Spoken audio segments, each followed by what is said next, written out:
Dia ingin merubah ya nasib keluarganya. Intinya kalau dia lulus, dia punya ijazah, dia bisa bekerja seperti halayaknya pada umumnya. Karena kan sekarang di dunia kerja itu minimal itu punya ijazah S1 itu sudah bagus.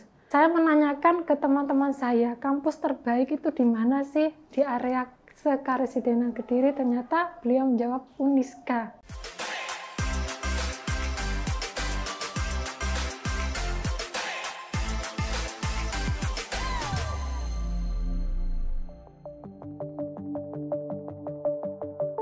Perkenalkan, nama saya Yuliana Nurul Islami. Saya alumni Uniska, Prodi Manajemen, lulusan tahun 2017.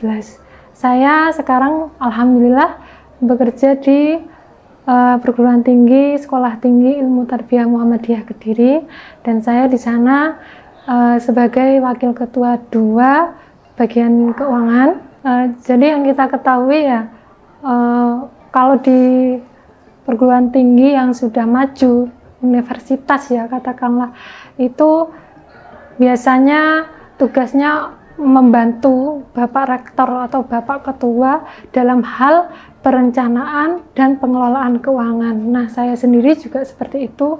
Saya di kampus STIS Muhammadiyah itu saya juga membantu dalam bidang perencanaan dan pengelolaan keuangan di kampus sana. Kemudian saya juga membantu dalam bidang hal administrasi keuangan mahasiswa, dari mulai membuat laporan keuangan dari buku besar sampai juga neraca, seperti itu. Sebenarnya saya itu jadi dosen itu kan, saya memang awalnya itu melamar sebagai dosen ya, itu karena memang saya itu pernah kuliah S2. Jadi saya berpikir ijazah S2 kalau hanya sebagai karyawan biasa rugi kan ya. Jadi saya berpikir itu bagaimana saya meningkatkan kompetensi diri saya agar saya itu bisa mendapatkan pekerjaan yang lebih baik dengan sesuai visi misi saya dan memberikan kontribusi terhadap perusahaan atau lembaga yang saya setuju. Visi misi saya itu yang pertama. Kemudian yang kedua, karena memang tuntutan ya, karena gimana sih kita lulusan S2 terus kita itu nganggur hanya sebagai seorang karyawan, kan nggak mungkin. Jadi saya itu mencari peluang lain gitu, bagaimana saya bisa meningkatkan potensi saya gitu melalui yaitu tadi saya masuk di perguruan tinggi Muhammadiyah, STIS Muhammadiyah Kediri, seperti itu.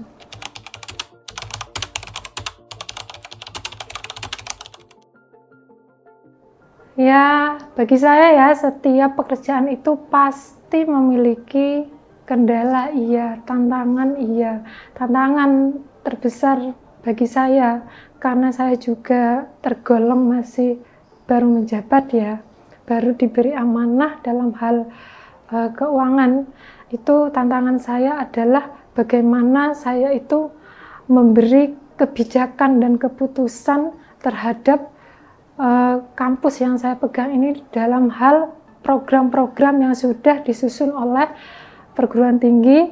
Kemudian saya juga bisa mengevaluasi yang sudah saya lakukan untuk memperbaiki yang sebelum-sebelumnya yang memang bisa dikatakan masih, ibaratnya kalau kita menggunakan standar akuntansi ya, kita harus menyesuaikan standar akuntansi keuangan seperti itu. Karena memang awal saya masuk itu masih benar-benar manual, dan ini tantangan saya adalah ketika saya menyinkronkan antara data manual dan data di sistem informasi manajemen. Nah, itu juga tantangan bagi saya. Karena sebelumnya saya memang pernah bekerja di lembaga keuangan syariah, saya juga di bagian keuangan dan juga di bagian teller. Itu beda ya, karena di bidang jasa keuangan sama di pendidikan itu benar-benar beda. Jadi menurut saya hal ini suatu yang baru. Jadi saya merencanakan menyusun keuangan di bidang pendidikan, sedangkan yang dulu saya hanya merencanakan dan menyusun keuangan itu di bidang lembaga keuangan syariah, seperti itu.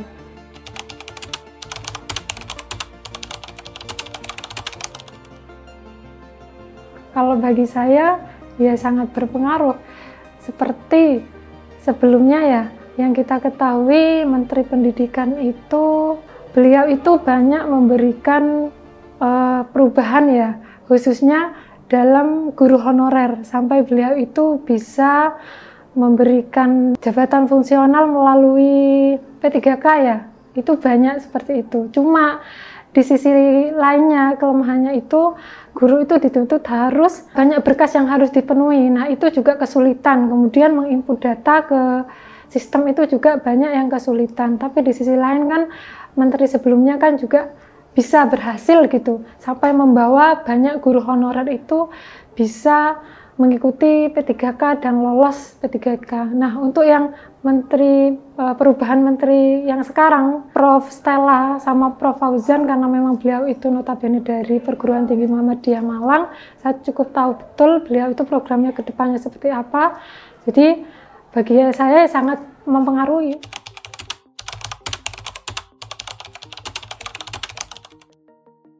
Kalau menurut pengalaman saya ya, karena saya terhitung masih 2 tahun ini ya, saya mengajar dan saya mengabdi di Perguruan Tinggi Muhammadiyah itu. Jadi ini metode saya itu sewaktu-waktu itu membawa mahasiswa itu ke tempat yang mereka inginkan. Kalau hanya di kelas, mereka pasti membosankan karena yang dilihat hanya apa? LCD, kemudian dosen menerangkan, kemudian teman sebelahnya. Nah, kalau saya sampai saya itu membawa mahasiswa itu ke rumah, ke salah satu tempat mahasiswa, kan saya mengajarnya juga ada tentang kewirausahaan dasar, itu mata kuliah wajib perguruan tinggi yang memang harus dilaksanakan, dan saya bagian itu.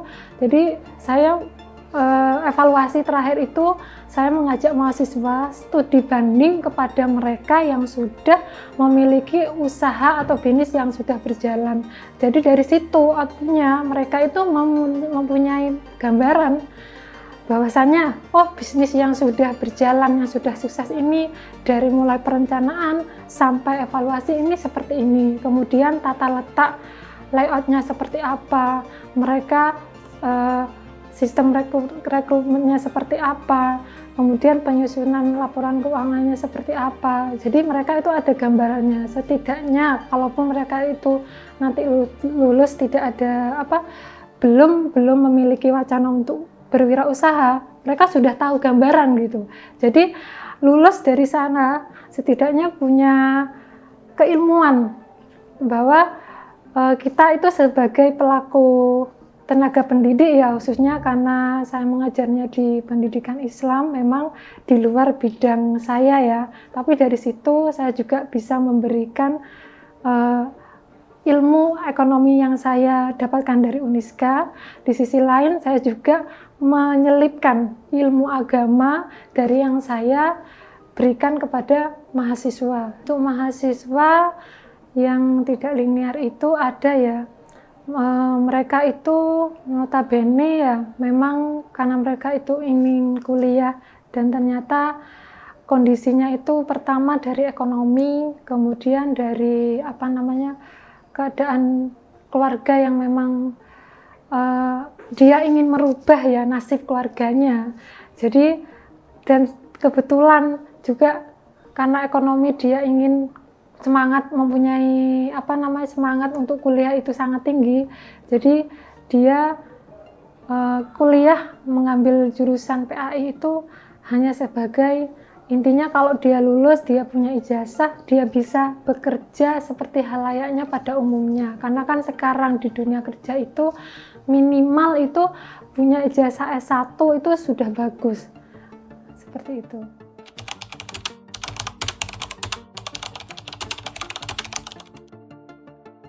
Alhamdulillah, saya mengucapkan syukur alhamdulillah ya, karena saya menjadi bagian alumni dari Uniska.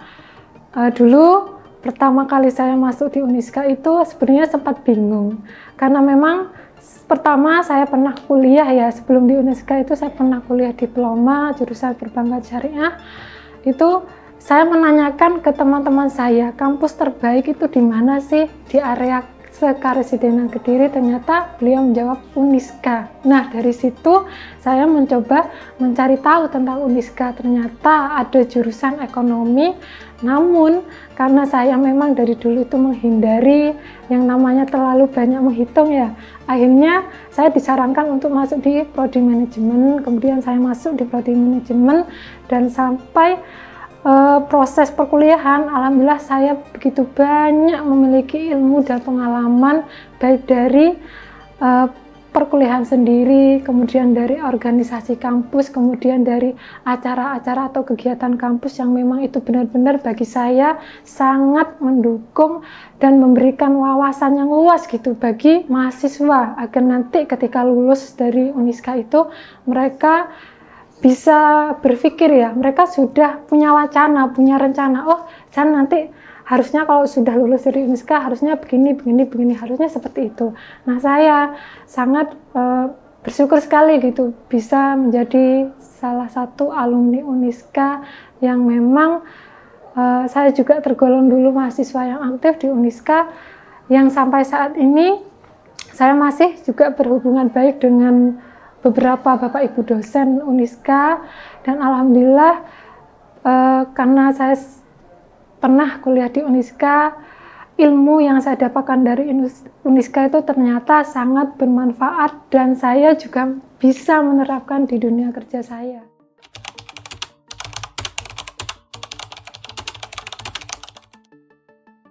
Satu, tetap semangat dalam hal apapun kondisi kita, bagaimanapun tetap semangat. Karena apa?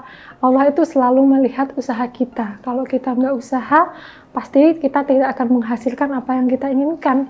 Kalau hanya diam saja, kita juga tidak akan mendapatkan apa yang kita inginkan. Adik-adik, saya sarankan untuk terus meningkatkan kompetensi jenengan selama di kampus, kemudian perbanyak membaca dan memperbanyak jaringan komunitas. Karena apa? Di dunia kerja nanti jenengan akan dipertemukan dengan banyak saingan yang mungkin melebihi dari kompetensi yang jenengan punya. Jadi saya sarankan yang pertama yang harus dimiliki adalah skill komunikasi. Karena kita nggak bisa komunikasi, kita juga nggak bisa menunjukkan siapa sih diri kita. Kemudian yang kedua, soft skill ya. Soft skill itu salah satunya juga kemampuan dalam hal teknologi. Karena sekarang teknologi semakin canggih, mau nggak mau kita juga harus mengikuti dengan perkembangan zaman ini.